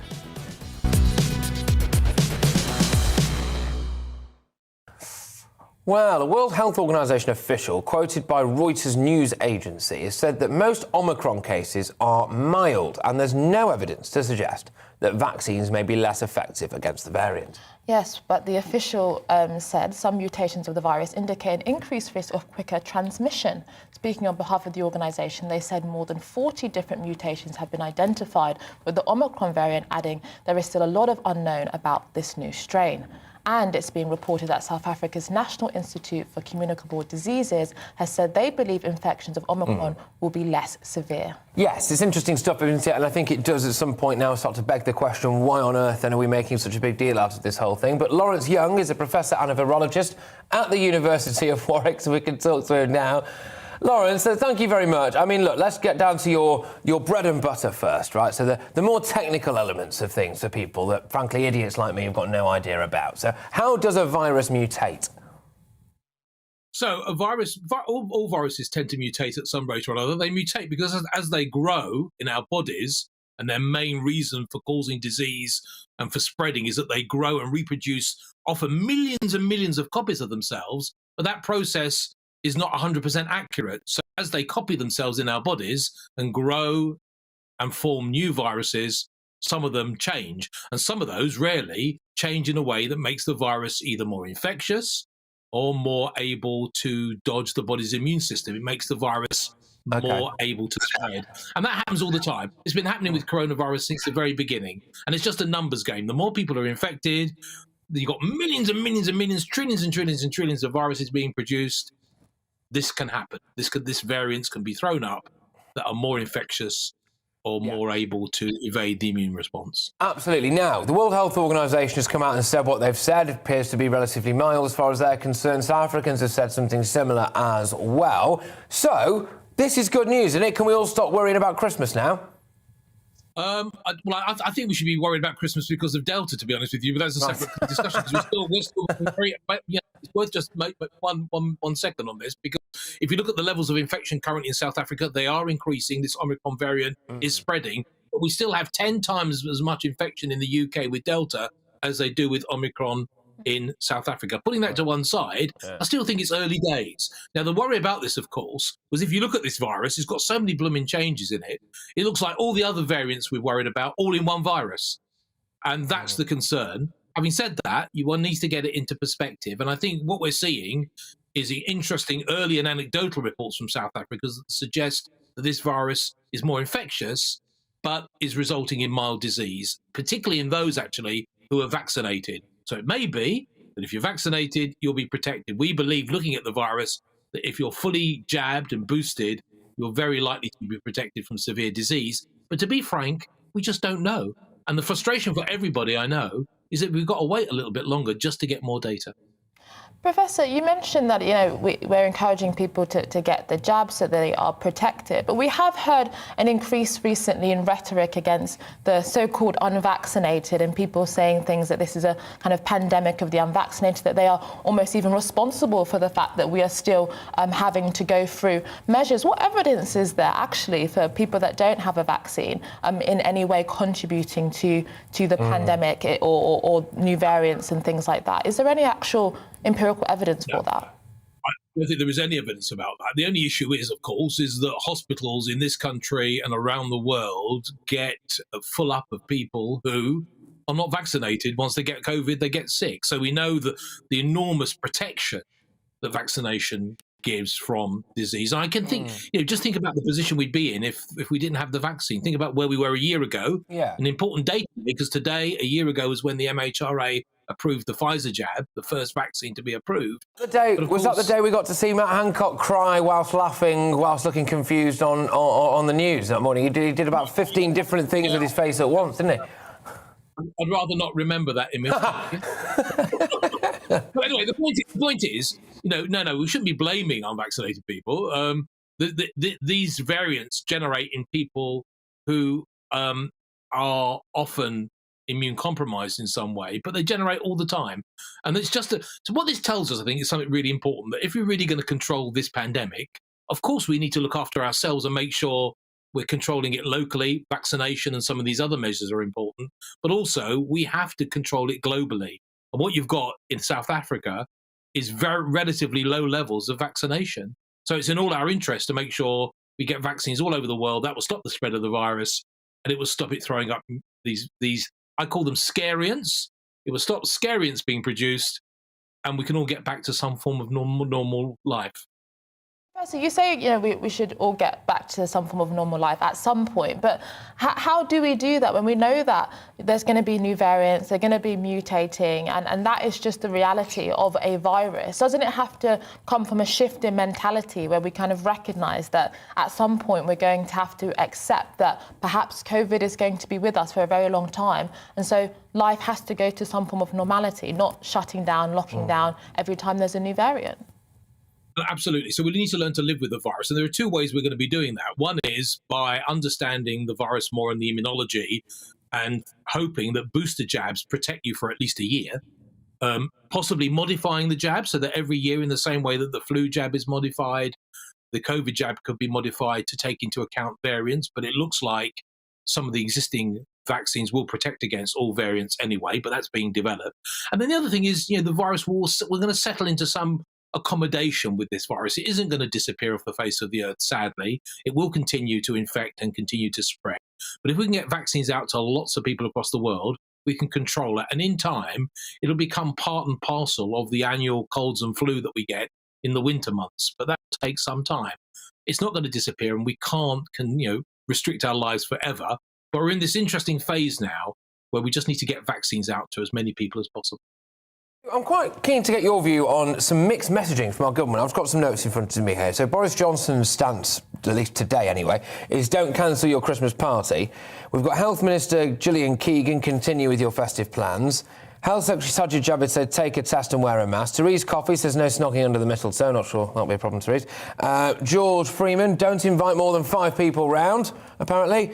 And a couple of other people just coming out and saying, actually, no, you're all right, you're allowed to crack on. I mean, where are you on this? Do you think this mixed messaging is actually it's fueling things, surely, like conspiracy theories a bit as well? It's certainly not doing any. It's not doing any good for the public psyche, is it? No, I mean, the thing is, it just means that people have less trust in what government's telling you. So on the one hand, if government's telling you to get boosted, on the other hand, it's mixed messages about Christmas, then you lose confidence. And that's the real issue. I mean, it's an issue, actually, that we've seen impact really badly in Central and Eastern European countries, where they just don't trust their governments and therefore they're not getting vaccinated, and we're seeing all this outbreak of infections. I think my view is it has to be about personal responsibility, this, actually. And if you're concerned about mixing in big groups, then don't mix in big groups. The bottom line is, if you're fully vaccinated and you're being careful, and that means also being careful in terms of wearing your face covering in crowded, poorly ventilated spaces, then you should just go about your business in a way that you feel confident about. Don't do anything if you don't feel confident. It's difficult to give precise information on guidance on this. But I think something of what Sajid Javid said is right. If you're really concerned, take a lateral flow test, and before you go out. Of course, the problem is we're all going to have to trust each other to be sensible about this, and that's where confidence in behaviour and in all our behaviours is very important. And what more can you say? We know the virus spreads person to person, more likely to spread in big groups. Most of us are protected because we've got strong levels of antibodies, and certainly those that are boosted will be protected. But if you feel uncomfortable in any way, then of course you shouldn't mix. But that doesn't mean you can't celebrate Christmas with friends and family. But it's not, let's be honest, going to be really a normal Christmas. It's just going to be a lot better than last year. Well, at least I know I'll be safe underneath Therese's mistletoe this year, which is quite nice, actually, because there was a concern for me about that for a while. But anyway, Dr. Lawrence Young, thank you very much. He's a professor and a virologist at the University of Warwick. I think one of the key things Professor just said is that we need to learn to trust one another, because I think that's been one of the things that's been damaged over the last 18 months, snitching on your neighbours, we're all just vectors of disease. I think that's not very good for a sense of social solidarity or society. You know what I hate as well? I think you're spot on, by the way. The snitching on the neighbours thing is just ridiculous. But anyway, those pictures of so there's always like a drawn man and a drawn woman or whatever breathing on each other with the droplets, and it just makes me sit. I'm like, it's horrendous. Those pictures should be banned. Also, I do feel very sorry for anyone who's got a needle phobia, because now whenever you turn on the news, pretty much within 5 minutes you'll see someone getting jabbed in the arm, won't you? Yeah. It's bad for people. I think it's bad for people. We should change it, but there we go. So yes, right, well, should we get stuck into the inbox? Yes, lots of you getting in touch about that. Some people, Kev, just saying, as far as he's concerned, he just wants natural immunity, he doesn't want a vaccine. That's in my opinion, that's just up to you, Kev. Well, that's a really interesting point. I heard, I don't know if this is true, but I was told about a nurse who got taken off her job because she wasn't vaccinated, but she had done a test and found that she had lots of the COVID antibodies. So she had the antibodies and effectively was as immune than having the vaccine, but was not allowed to continue her job because she wasn't vaccinated. I mean, that is not very clear messaging, I think.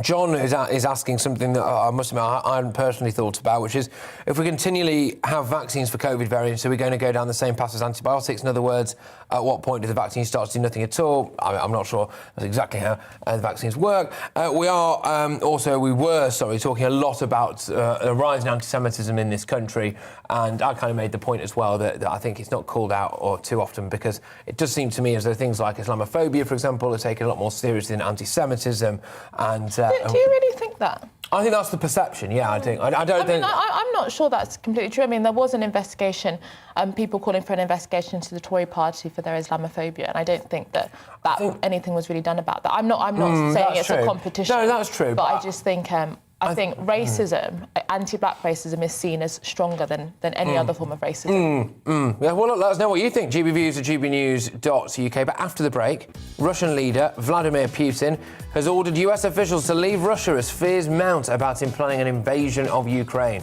What could possibly go wrong? Up next, it's the weather. It's time to remind ourselves there's always another winter. Canary Islands sponsors the weather.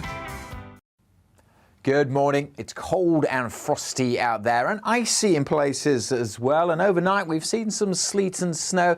That should be fading away over the next few hours. And for most it's going to be a fine and sunny day. But look at the isobars.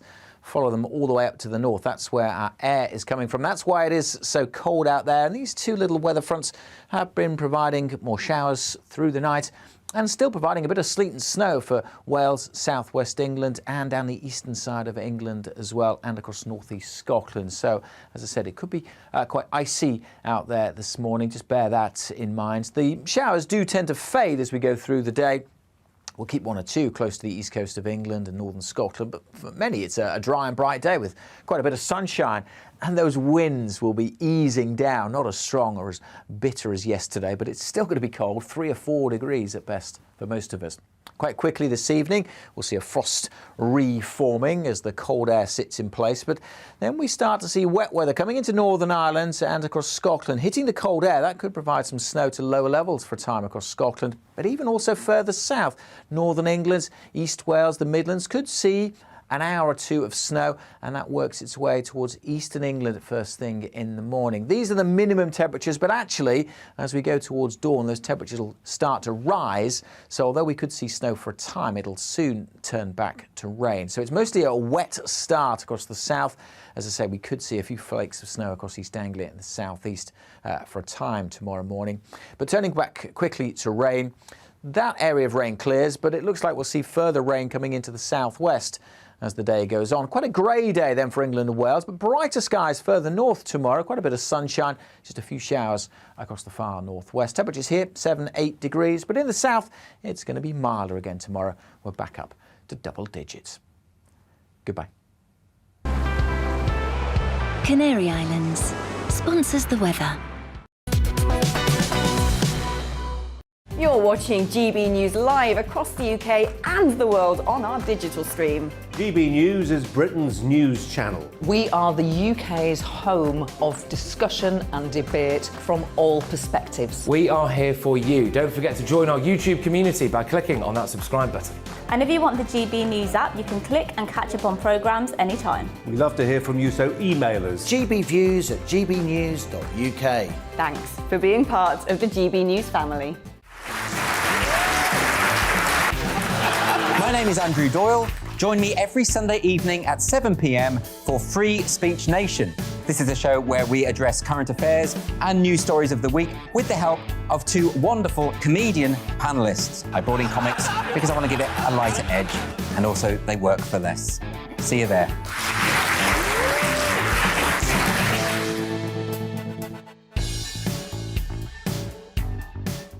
Join my show Farage, 7 p.m. till 8 p.m. Monday through Thursday. And there you will get opinion, analysis, debate, and I'll cover stories that nobody else dares to touch. And then for the last 15 minutes, talking pints. We're over a drink. We have a civilized conversation with someone. We very often disagree, but we do it in a grown-up way. Come and join me on Farage.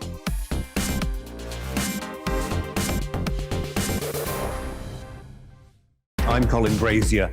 I've reported from more than 70 countries around the world, covered wars from Afghanistan to Iraq, from Lebanon to the Balkans. I'm trying to bring that experience, that feel for events, to the studio.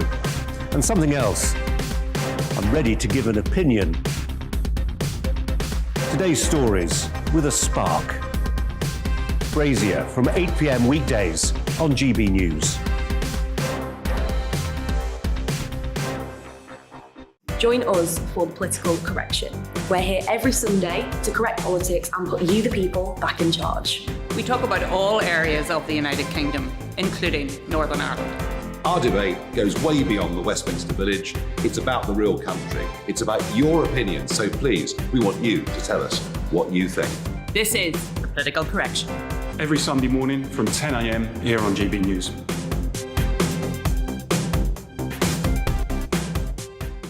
You're watching GB News live across the UK, the world, and our digital stream. GB News is Britain's news channel. We are the UK's home of discussion and debate from all perspectives. We're here for you. Don't forget to join our community by hitting the subscribe button. And download the GB News app so you can click and catch up on programmes anytime. We love to hear from you. Email us at gbviews@gbnews.uk. Thanks for being part of the GB News family.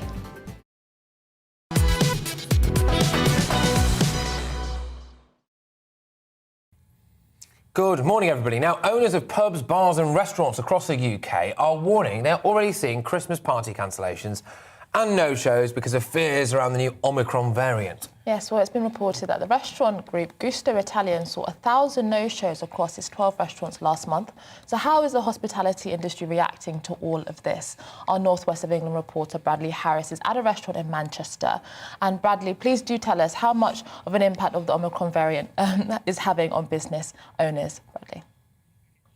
December is a busy month for the hospitality industry, with many people booking Christmas parties, booking tables to meet family and friends over the festive period. But industry leaders, people who own pubs, bars and restaurants, have been calling for people to keep their bookings. Some places, like this restaurant that I'm in now, have seen high volumes of people cancelling bookings and actually some people not showing up altogether. This is all around the fear of this new Omicron variant.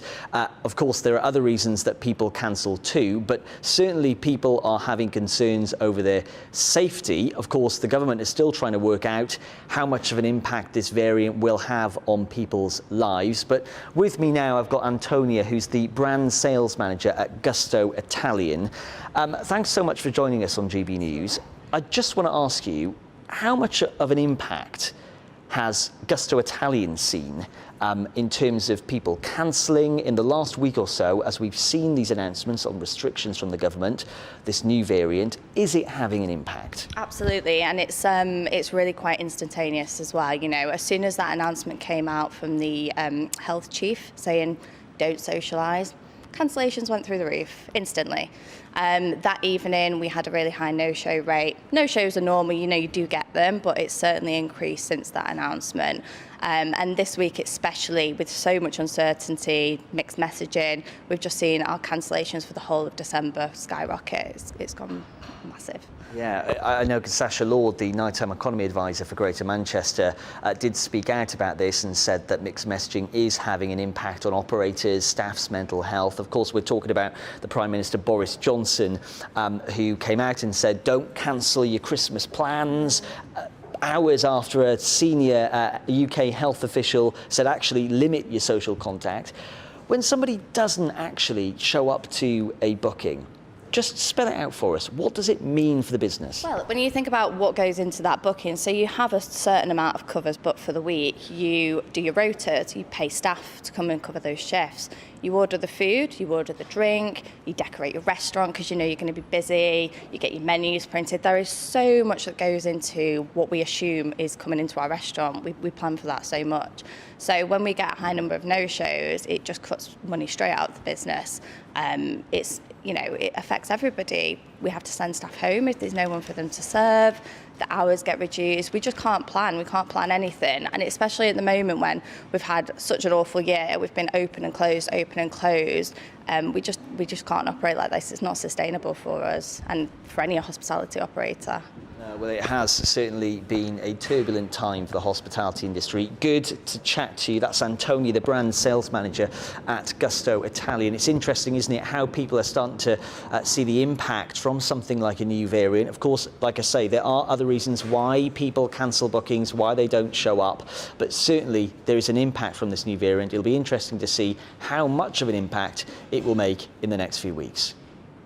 Brilliant stuff there. Bradley, thank you very much. And it didn't take him long to find a restaurant open in Manchester. I'm reliably informed it was just water in front of him, though. It is not quite midday just yet. But anyway, Russian President Vladimir Putin has ordered US officials to leave Russia amid fears that he plans to order an invasion of Ukraine. Yes, well, videos have emerged of Russia massing tanks, armoured vehicles and 100,000 troops on the Ukraine border. Antony Blinken, the US Secretary of State, has claimed that the Russian president plans to take significant aggressive moves. This all comes as tension continues to build. We're joined now by Sir Tony Brenton this morning, who was the British ambassador to Russia from 2004 to 2008. Thank you very, very much for joining us. How likely do you think that it is that we're going to see full-blown conflict, frankly, in Ukraine? I think it's quite unlikely, but the probability is non-zero, and the probability of conflict is actually going up. You want me to explain a bit? It's very unlikely because Russia doesn't really want to get into a fighting war with the West. The Russian people aren't for it. It would be very expensive for everyone concerned. And why do you think Russia is doing... Oh, sorry. Why do you think Russia is doing this then? I mean, what is their motivation for putting forward troops and increasing the tension in that region? They see the West as turning Ukraine into what's been called an unsinkable aircraft carrier on their borders. They're very worried about the West stationing missiles, troops there, and they want assurances from the West that this will not happen, assurances which at the moment the West will not give. My guess is that if that impasse is maintained, then there may well be some sort of conflict. The real worry at the moment, actually, is that this is the second time that Russians have massed troops outside Ukraine. First time was in April this year. First time they backed off and went away. If they back off again the second time, the Russians will see themselves as having been humiliated. And I rather doubt that they're willing to do this. Now, happily, Tony Blinken and Lavrov, the Russian Foreign Minister, are meeting today, actually, in Stockholm. And I rather hope that they will identify a way forward of talking both sides out of this. OK. Let's just say that Putin does decide to roll the tanks in. What would the consequences of that realistically be? Does it have the potential to escalate massively and drag a load of other countries into some kind of war? Well, the NATO has been very clear. It was very clear yesterday at its summit in Latvia that there would be massive economic sanctions. It's interesting that they did not talk about military action, actually, but the massive economic sanctions, given the current state of the Russian economy, is something which would be very unwelcome for Russia, and they will try and avoid that if they possibly can. The Russians, in any case, launching an invasion of Ukraine, a full-scale war, is a very big operation. No guarantee of total success, and I suspect they will avoid that for some smaller local operations, potentially at the end of Ukraine, which they currently occupy anyway. Good stuff. Look, thank you very much to Tony for giving us your time and your wisdom and your expertise on that particular issue. So Tony Brenton there, of course, former ambassador to Russia from 2004 to 2008. Things are hotting up. They made a series of good points there, although not that he was contradicting himself. The situation contradicts itself, doesn't it? Because if Putin doesn't really necessarily want the economic sanctions, which I'm sure he doesn't, I'm not convinced Vladimir Putin would want to start an escalating war in that region. However, if he removes his tanks again now, that's the second time, and how does that look to the Russian people? So it looks as though those tanks might just be in situ for quite a while. Well, I also think, with NATO, people not necessarily paying their way with NATO, it doesn't necessarily have the same weight that it used to have. And on top of that, the EU, they need Russia in other instances and therefore are kind of reluctant to stand up in other instances. So it does seem like a quite contradictory situation on that border. Indeed. Well, after the break, we will be discussing freedom of choice as we bring you the latest on one of the most important abortion rights cases in the US in nearly 5 decades. But before that, here's a look at this morning's headlines.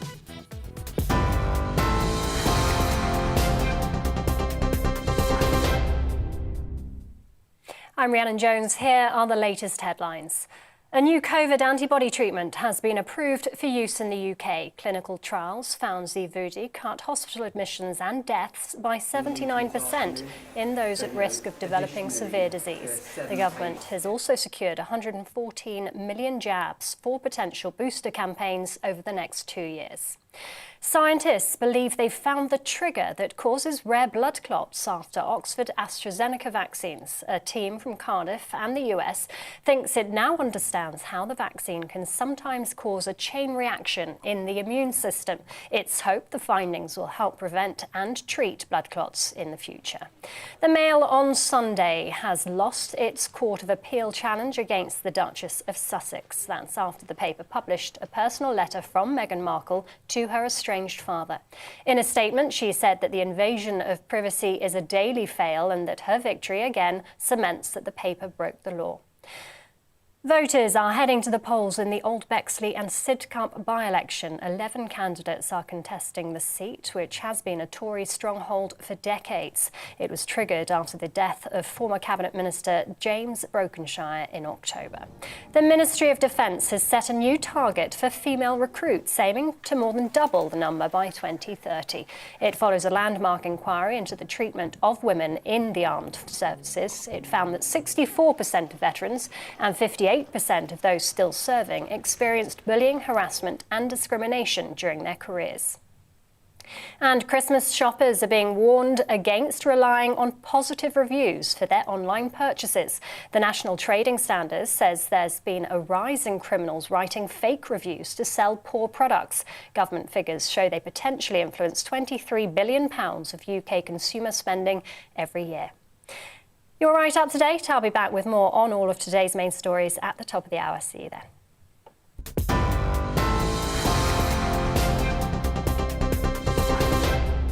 You're watching GB News live across the UK and the world on our digital stream. GB News is Britain's news channel. We are the UK's home of discussion and debate from all perspectives. We are here for you. Don't forget to join our YouTube community by clicking on that subscribe button. And if you want the GB News app, you can click and catch up on programmes anytime. We love to hear from you, so email us. gbviews@gbnews.uk. Thanks for being part of the GB News family. My name is Andrew Doyle. Join me every Sunday evening at 7 p.m. for Free Speech Nation.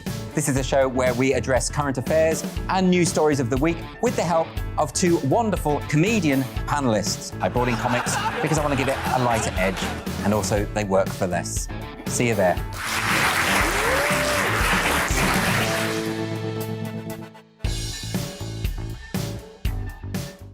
Join my show Farage, 7 p.m. till 8 p.m. Monday through Thursday. And there you will get opinion, analysis, debate, and I'll cover stories that nobody else dares to touch.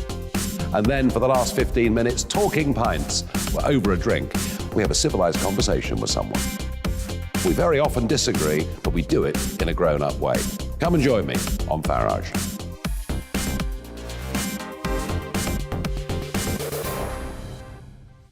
I'm Colin Brazier.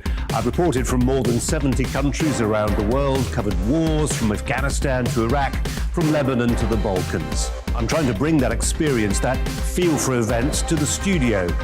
And something else, I'm ready to give an opinion.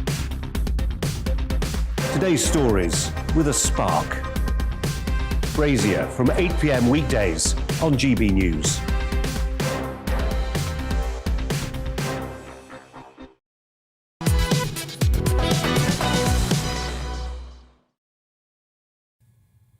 The US Supreme Court heard oral arguments in Dodd versus Jackson Women's Health Organization yesterday, which was widely regarded to be one of the most important abortion rights cases in nearly 5 decades. The case before the court pits Mississippi's last abortion clinic, also known as the Pink House, against the state health director, Dr. Thomas Dodds. Well, the hearing saw a majority of justices willing to significantly curb abortion rights. Now, the abortion rights advocates vow to fight on in state houses and lower courts for the right to choose. Dr. Callum Miller, ethicist, philosopher, doctor at the University of Oxford, joins us now. Dr. Callum Miller, this is one of the most significant cases in several decades in America. What, in your understanding, is the case being made by those who want to roll back abortion rights in America? Well, you're absolutely right, and thank you for having me on, I should say. You're absolutely right that this is the most significant case for several decades in the US. And it's really come out of a dissatisfaction among the American public with the original Roe v. Wade decision. And the reason for that is because it was such a radical decision. It allowed abortion effectively up to birth for health reasons, which can include anything, and literally any reason at all, up until viability, which is quite late in pregnancy, though increasingly earlier. And so that's why there has always been, for many decades, such a significant political debate about this in the US. It's because the law originally was so radical. Sorry, go on. Well, I mean, it has been kept in place for several decades. I mean, you're an ethicist and a philosopher. Isn't one of the central arguments put forward by those that are pro-choice is that women have the moral capability to be able to make decisions about their own body and what's right for their children and their family, and ultimately they should be able to make that decision, not the state? So that certainly has been at the forefront of this debate, both in the US and the UK. But what I would say is that most women, in both countries, think that there should be limits on abortion. They don't think that abortion should be allowed at any point in pregnancy. So in the UK, 70% of women think that our limit should be reduced from 24 weeks down. And in the US, the large majority of women think that the limit should be reduced from viability or from birth down to 12 weeks or so. That's not the moral argument. I mean, we know that polls, for example, in the UK show very strong, if not majority, support for the death penalty. But actually, we kind of recognise as a liberal free society that may not necessarily be the right option. Isn't this idea that because polls might show the majority of women support this, that's not the crux of why some women may need that particular procedure for their own personal reasons? Well, it's not, and you're right that we shouldn't just decide everything by what the majority says. I completely agree with that. But what I would say is that the large majority of women have moral arguments and have moral reasons for thinking this. So, for example, the baby by 15 weeks, which is the limit proposed by Mississippi, babies at that point can feel pain. They can interact with their twins in the womb. They can taste food that the mother has eaten. They can hear music and move their mouths and tongues in response to it. And so I think it's clear by this point the baby is a human being from a medical scientific perspective.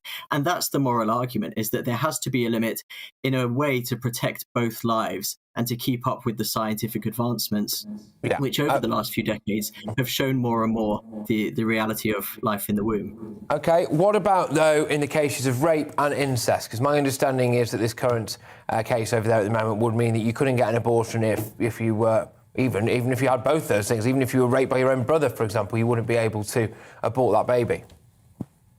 I'll be on a certain time. Sure, yeah, and obviously these are profoundly difficult cases where most people are going to suggest that there should be an exception and that abortion should be allowed in those cases. The first thing I would say is that those cases are extremely rare. They make up a tiny proportion of abortions, and that shouldn't be a reason to allow abortion for any reason into a very late stage of pregnancy. But of course, those women still deserve an answer and they deserve support. What I would say is that there's no evidence from a medical perspective, speaking as a medical doctor, there's no evidence that abortion is a way of healing women from that incredibly awful, horrific trauma that they've been through. And actually, women's testimonies, there's a very good book called Victims and Victors.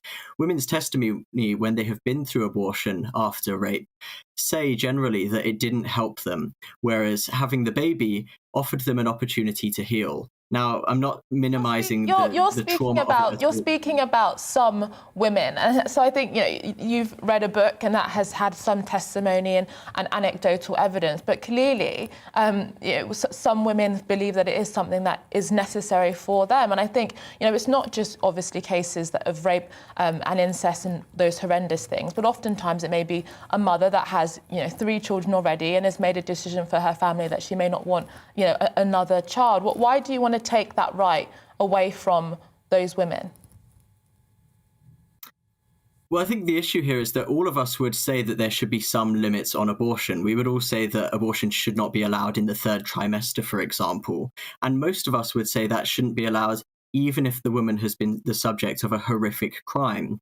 We certainly wouldn't allow someone to take the life of a born child because they were the victim of a horrific crime, even while accepting that they have been the victim and they are, a victim of a profound injustice. And what that means is that we can't simply take away the rights of vulnerable human beings, the right to life, because of the circumstances in which they were conceived. If we believe in human equality, we have to believe in human equality for everyone, no matter how they were conceived. And so once you get to a particular point in pregnancy, if that really is a human being that can feel pain and is able to taste, that is able to hear songs and try to sing back, this is a human being which deserves protection. Roe v. Wade, well, the precedent was set, which was that actually it was up to the point where they can live independently, the fetus, on their own. So I don't think that it is that I don't think it's necessarily the case that you're bringing. But in Mississippi specifically, they only have one abortion clinic, as I mentioned in the introduction, that now termed the Pink House. So if this is limited, it's not just even that it's going to be 15 weeks. There's one abortion clinic, so it's going to still be incredibly difficult for women, even those that have made the decision before 15 weeks, to still get that kind of procedure. That might be true, but in a sense, that's already true. The case doesn't have an impact on that. Even before this case, there's only one abortion clinic in Mississippi, and that probably does make it more difficult for some people to access that clinic. But that is in part because of the democratic process in Mississippi, which has elected governments which have put restrictions on abortion clinics and which has not got a huge demand for abortion. In Mississippi, the abortion rate is very low by American standards. And so what we see, yes, it might well be that some women find it difficult to access abortion in Mississippi, but that is really a result of the democratic process in Mississippi, where most people are pro-life and most people do support restrictions on abortion. Just very, very quickly, sorry, because I'm getting shouted at to move on here, which I'm sure you can understand. We've got a couple of other bits and bobs to crack on with. But look, if it's not too prying of me, as it were, can I ask your personal view? Are you someone who believes that the life exists from the moment of conception? I came to my view at medical school, where I studied in Oxford, which taught us in the first year of medical school that life begins at conception. So this wasn't something that I came to as a sort of result of philosophizing. It was just a scientific fact, and it remains a scientific fact that life begins at conception. And so that's why I came to that view. And I haven't seen any scientific evidence to refute that. No, absolutely. I just thought it was important just to add a bit of context, really, as well, just to know a bit about you as well, because I think if you made some fantastic points there, you put your case up very, very well. I think it's nice to get a picture of maybe some of the human elements behind it as well, even though obviously you came to that conclusion based off scientific evidence as well. But anyway, Dr. Callum, thank you very much. Dr. Callum Miller, ethicist, philosopher, and doctor at Oxford University. Yeah, I mean, I think that that's a perfectly reasonable case to hold. My thing is that I think the women in this often get removed. I mean, having a child is an incredibly huge responsibility that shapes a woman's life for the rest of their life. And I think that is only something that a woman has to bear and a woman has to deal with. So I think it's great having a philosophical argument about the right to life, but ultimately someone will have to carry out a pregnancy. And I think that's really, a woman's choice. It's her body. Yeah, well, I'm inclined to agree with you, absolutely. But it's a really difficult situation for me, because where does the man come into this then? So if I decided that, less so this way around, isn't it? I was going to say if I decided that I was desperate for us to have an abortion, I don't really think I've got a right to say that, of course. But if I decided desperately that I didn't want her to have an abortion, again, do I have any right to say that as a man? But if your wife doesn't want that, then you can't obviously force her to carry out pregnancy. And I'm sure that you can find another woman that would be willing. I think in the woman's taking into consideration, and I'm sure with most relationships that is a balanced type of thing. But ultimately, I think many men may share that thought if they were the only ones that had to carry the baby. Absolutely, absolutely. Yeah, I'm very, very glad this is not something that's going to come my way. Although, depending on who you talk to, I do have a cervix, so there we go. But anyway, we're going to go into the inbox now and see what you guys have been messaging us about. Well, the anti-Semitic attacks have been doing the rounds again. People saying that it's very good that the GBNews actually covered this. Not a lot of other news outlets appear to have, not as far as what I've seen anyway, although I've been on the telly all morning, recovering the fact that there was, a really anti-Semitic, yet another anti-Semitic case in London, where essentially a group of young men really were spitting at and being very intimidating towards a bus full of Jewish children. So, yeah, I know, it just doesn't seem like it's ending anytime soon. I beg the question, why maybe, if maybe, anyway, one form of racism was seen to be more acceptable than the other. Yeah, no, it's. I think it's a very important subject, and I think it's absolutely horrendous that in the UK in 2021 that we can see videos like that, and there isn't the kinds of outrage that you rightfully mentioned we saw in other instances of racism and allegations. So it's very sad. Avis has been in touch to question Boris Johnson's decision to buy 114 million more shots of the coronavirus vaccine. Avis has said that, hey, hang on a minute, if this virus is mutating regularly, will it work even after a short period of time? It could be a total waste of money and a knee-jerk reaction. I'd like to see us vaccinate the developing world. We've had this Omicron variant coming from the developing world, and we may well see something very similar in the coming months. I think our priority really should be vaccinating those who have populations of 20, 30, 40, 50% still not having their vaccination. Jeff has picked me up on something I said earlier, actually, about... I said, look, it must be terrible for anyone who's got a needle phobia, because you're just bombarded, aren't you, left, right and centre. Jeff has said he actually does have a needle phobia, and he does hate it. He says he struggles to watch the TV anymore, and he says it's very insensitive and irresponsible for people to keep showing images of people getting jabbed. Yeah, well, It'd be like if I turned on the TV and every single day there were loads of spiders. I'd lose it. Eve Ronson said, I am proud and unafraid to be a Jewish person. I think anti-Semitism is not taken as seriously as anti-Muslim hatred. Well, there you go. Some of your views there, some of your views. We'll have some more views in a minute. I suspect that some of you might have some quite strong opinions on what we're about to talk about now. So, you know, we brought you such things, didn't we? I think, was it last week, about how councils are maybe going to have to reduce the amount that you have to pay for parking tickets. Things like, well, there's a development. Drivers in Berkshire were left angry and confused after the local council, get this, painted double yellow lines underneath parked cars and then served drivers with a £70 fine. So the lines were painted on a quiet residential street in Wokingham, Berkshire, without warning residents beforehand, and one resident said that his family saw the contractors picking up and painting the lines before putting the cars down and issuing penalty notices. Well, we reached out to Wokingham Council. They didn't provide anyone for interview, but a spokesperson said, we are sorry for this situation. This incident was caused by an unfortunate coincidence that our parking enforcement contractors happened to be in the area shortly after the double yellow lines had been painted. We had different contractors for painting the lines and for parking enforcement. For those people who received a parking fine and had already challenged it, please contact us by emailing parkingservices@wokingham.gov.uk and we will work with you to cancel it. We entirely accept there has been issued an error and we are sorry this happened and we want to apologise to everyone who has been affected. Very, very heartfelt statement. Yes, yes. It's nice to see them actually admitting responsibility. Credit where credit's due, of course, on that one. But I just think that's absolutely hilarious because no one would believe you, would they? You'd come back to your car and you'd be there, you'd be like, there weren't any double yellow lines here in our park. Sure there weren't any double yellow lines. And I'm like, yeah, all right. But we are seeing a lot of gaffes with painting in councils. I mean, recently, some councils painting the LGBT and trans flag, and that was difficult for blind people and guide dogs to move about there. And police horses are scared of it. Yeah, and police horses were like, couldn't walk through it. I mean, we're not thinking clearly, many councils. No, and it's costing money as well. It's costing quite a lot of money, actually, for these things as well. So, some of these are in the areas as well where there are quite high levels of deprivation. Perhaps, there's some tens of thousands of pounds that could be spent on hungry children as opposed to, some kind of virtue signalling road sign. But anyway, there we are.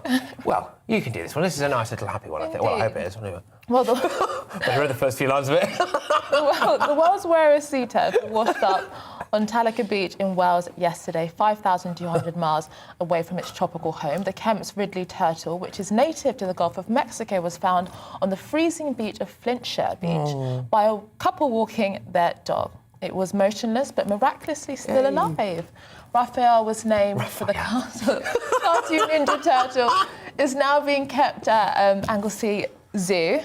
And staff hope to fly it home in the new year. This is adorable. Look at that. This is fantastic. Yeah. It's believed that Storm Arwen blew the turtle off course in the Atlantic, and he's ended up in Wales. Oh, that is so. I mean, you do find you see like whales and dolphins randomly popping up in their migration routes. I think it's great. That's nice. Tell you what, it's good that the dog walker found it. He's a plucky little guy, isn't he? He's not used to those kind of conditions.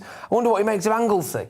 Yeah, I think he'd probably maybe it's a bit cold for him. Probably make him put a mask on now and then over there at the minute. But yes. Oh, why do they have to take it back? You know, can't it be a treasure? Well, the staff want to go to Mexico, don't they? Yeah. So I think that's probably what it is. He's like, no. Honestly, don't worry. I'll take him back. Yeah, absolutely. Oh my goodness. There he is. They're so cute. Raphael. How big are they? He looks massive. Well, yeah, that's like a hand. That's like about 2 hands there. It's quite big. Bless him. Well, anyway, well done, Raphael, plucky little guy. But yes, I think it's interesting because turtles are like incredible creatures, aren't they? Because they remember where they were born somehow. So they go and. The ones that live for 200 years. I know. Yeah. Amazing. I think it's great. I think it would be good. I actually, when I was younger, I know these aren't the same thing. I wanted to get a tortoise, but then it would outlive me. They always confuse me. Which one's the land one and which one's the sea one? Tortoise is the land. Land. Okay. Turtle is the sea. I'm sure we'll get someone on David Attenbury on in a minute shouting at me again. Anyway, right. Okay. Well, look, just time for one or two of your last views. Give you the final word. A lot of people laughing about the fines. Why are the taxpayer being fined for all of this kind of stuff? Basically, the parking issue there, of course.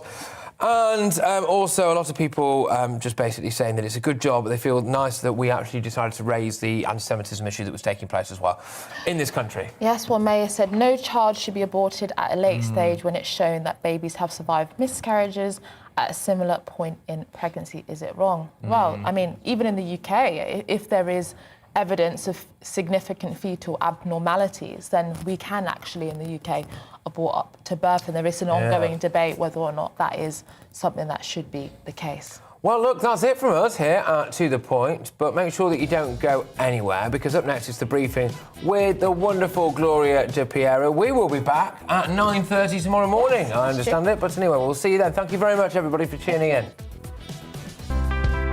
It's time to remind ourselves there's always another winter. Canary Islands sponsors the weather. Hello again. It is cold out there today, but that strong wind that we had yesterday is gradually easing down, and for most, there's quite a bit of sunshine around as well. Here's the bigger picture. This little bump in the isobar, it's a ridge of high